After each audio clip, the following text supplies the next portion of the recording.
இந்த இடம் ரெடில்ஸ் அடுத்த சோலாவரத்தில் நல்ல வளர்ச்சியான நல்ல டெவலப்பிங்கான ஒரு நல்ல இடத்துல இந்த இடம் இருக்குங்க.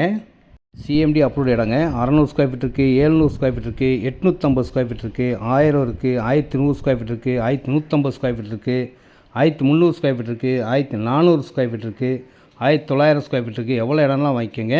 நல்ல அருமையான இடம். சிஎம்டி அப்ரூவ்டு இடங்க. ரேட் பார்த்திங்கன்னா 1750 ரூபா வருதுங்க. இது direct sale, no commission, no brokerage. பக்கத்தில் ஃபுல்லாக வீடுங்க இருக்கிறதுனால உடனே வீடு கட்டலாம். மெயின் ரோடுக்கும் பக்கத்துலேயே இருக்கும். ஒரு 200 மீட்டர்லேயே மெயின் ரோடு, பஸ் ரோடு ரொம்ப பக்கத்துலேயே இருக்குங்க. கடைகள்லாம் இருக்குது. ஃபுல்லாக வீடுகள் உள்ள இடம். இது வாங்கினா நல்ல இம்ப்ரூவ்மெண்ட்டு கண்டிப்பாக இருக்கும். உடனே வீடு கட்டலாம் நீங்கள். ரேட்டே 1750 ரூபா தான். 1750 ஸ்கொயர் ஃபீட் ரேட்டுங்க. எவ்வளோ இடம்லாம் வாங்கிக்கலாம். இது டைரக்ட் சேல். வந்து பாருங்கள். நன்றி.